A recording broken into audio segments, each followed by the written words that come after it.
Hi friends, ನಾನು ನಿಮ್ಮ ರಾಯಪ್ಪ ಮಾತಾಡ್ತಾಯಿದ್ದೀನಿ. ಬನ್ನಿ ಫ್ರೆಂಡ್ಸ್, ನಾನು ನಿಮ್ಗೆ ಇವತ್ತು ಒಂದು ಒಳ್ಳೆ ಕಮರ್ಷಿಯಲ್ ಜಾಗನ ತೋರಿಸ್ತಾ ಇದ್ದೀನಿ. ನಿಜವಾಗಿ ನೋಡಿ, ತುಂಬಾ ಬ್ಯುಸಿ ಇರೋವಂಥ ರೋಡು. ನಾನೇನು ತೋರಿಸ್ತಾ ಇದ್ದೀನಲ್ವ, ಇದು ತುಂಬಾ ಬ್ಯುಸಿ ಇರೋವಂಥ ರೋಡ್ ನೋಡಿ. ಕಮರ್ಷಿಯಲ್ ಬಂದು ಇದು ಎಲ್ಲಿದೆ ಅಂದರೆ ಪೀಣ್ಯ ಸೆಕೆಂಡ್ ಸ್ಟೇಜಲ್ಲಿದೆ ಜಾಗ. ನಿಜವಾಗ್ಲೂ ಫುಲ್ ಬ್ಯುಸಿ ಏರಿಯಾ. ರೇಟ್ ಬಂದು ನಿಮ್ಮ ರೇಟ್ ಲಾಸ್ಟಲ್ಲಿ ಹೇಳ್ತೀನಿ ನೋಡಿ. ಇದು ರೋಡ್ ಬಿಡ್ತು 60 ಅಡಿ ರೋಡ್ ಬರುತ್ತೆ. ರೋಡ್ ಬಿಡ್ತು ನೋಡೋದಾದರೆ ನೀವು 60 ಅಡಿ ರೋಡು.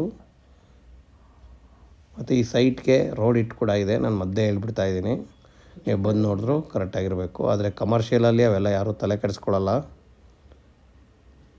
ಟೋಟಲ್ ಮೆಜರ್ಮೆಂಟ್ ಬಂದು 2900 ಅಡಿ 50 ಅಡಿ ಇರೋವಂಥ ಜಾಗ ಇದು. ಒಂದು ಕಡೆ ನಿಮಗೆ 60 ಅಡಿ ರೋಡ್ ಸಿಗುತ್ತೆ. ಇದು ಮೇನ್ ರೋಡ್ ಥರ ಇದೆ ನೋಡಿ. ಇದೇ 60 ಅಡಿ ರೋಡು. ಇನ್ನೊಂದು ಕಡೆ 10 ಅಡಿ ರೋಡ್ ಸಿಗುತ್ತೆ, ಅದು ನಾನು ನಿಮಗೆ ತೋರಿಸ್ತೀನಿ ಒಳಗಡೆ ಕರ್ಕೊಂಡೋಗಿ. ಇದರಲ್ಲಿ ಟೋಟಲಾಗಿ ಈಗ ನಿಮಗೆ 80ರಿಂದ 1 ಲಕ್ಷದವರೆಗೂ ರೆಂಟ್ ಬರ್ತಾಯಿದೆ. 80,000ದಿಂದ 1 ಲಕ್ಷದವರೆಗೂ ರೆಂಟ್ ಬರ್ತಾಯಿದೆ.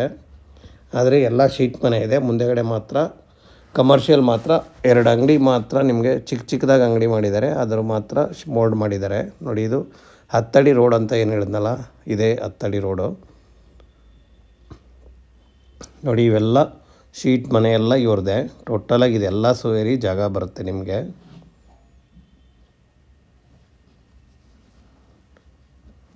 ಏನು ನಾನು ತೋರಿಸ್ತಾ ಇದ್ದೀನಿ ನೋಡಿ, ಪೂರ್ತಿ ಒಳಗಡೆ ಹೋಗಿದ್ದೀನಿ ಈಗ ನೋಡಿ. ಅಲ್ಲಿ ಆ ಕಾರ್ನರ್ವರೆಗೂ ಇದೇನು ಒಂದು ಕಲರ್ ಕಾಣುತ್ತಲ್ಲ, ಅದು ಆ ಫುಲ್ಲು ಬರುತ್ತೆ. ಹಿಂಗೆ ಒಳಗಡೆ ನಿಮಗೆ ಒಂದು ಕಡೆ ಸ್ವಲ್ಪ ಸ್ಕ್ವೇರ್ ಬರೋಲ್ಲ, ಒಂದು ಸ್ವಲ್ಪ ಕೊಚ್ಚೆ ಬರುತ್ತೆ. ದೇವಮೂಲೆ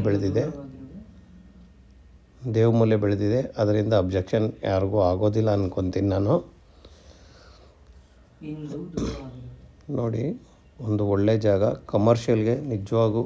ಮತ್ತು ಇನ್ನೊಂದು ಏನಂದರೆ ಇಲ್ಲೆಲ್ಲ ಫ್ಯಾಕ್ಟ್ರಿಗಳು ಅದೆಲ್ಲ ಇರೋದ್ರಿಂದ ಒಂದು ಹಿಂದೆಗಡೆ ಬೇಕಾದ್ರೆ ಶೆಡ್ ಬೇಕಾದ್ರೂ ಮಾಡ್ಕೊಬೋದು. ಚೆನ್ನಾಗಿದೆ ಜಾಗ. ಒಂದು ಒಳ್ಳೆ ಜಾಗ ತೋರಿಸಿದ್ದೀನಿ ಕಮರ್ಷಿಯಲ್ಲು. ಫ್ರೆಂಡ್ಸ್, ಇದ್ರ ಡೀಟೇಲ್ ಹೇಳೋದಾದರೆ ವೆಸ್ಟ್ ಸೌತ್ ಕಾರ್ನರ್ ಬರುತ್ತೆ. ವೆಸ್ಟ್ಗೆ 10 ಅಡಿ ರೋಡ್ ಬರುತ್ತೆ, ಸೌತ್ಗೆ 60 ಅಡಿ ರೋಡ್ ಬರುತ್ತೆ. ಈ ಖಾತಾ ರೆಡಿ ಇದೆ, ಬಿ ಖಾತಾ 20 ಅಡಿ ಇದೆ. ರೇಟ್ ಬಂದು 3 ಕೋಟಿ, ಸ್ಲೈಟ್ಲಿ ನೆಗೆಷಬಲ್ ಇದೆ. ಫ್ರೆಂಡ್ಸ್ ನೋಡಿ, ಯಾರಿಗೆಲ್ಲ ಇಷ್ಟ ಆಗುತ್ತೆ ಅವರು ದಯವಿಟ್ಟು ಸ್ಕ್ರೀನ್ ನಂಬರ್ನ ಕಾಂಟ್ಯಾಕ್ಟ್ ಮಾಡಿ. ಹಾಗೆ ನಿಮ್ಮದು ಪ್ರಾಪರ್ಟಿ ಏನಾದರೂ ಸೇಲ್ ಮಾಡಬೇಕು ಅಥವಾ ಬೈ ಮಾಡಬೇಕು ಅನ್ನೋರು ನಮ್ಮನ್ನು ದಯವಿಟ್ಟು ಕಾಂಟ್ಯಾಕ್ಟ್ ಮಾಡಿ ಫ್ರೆಂಡ್ಸ್. Okay, thank you.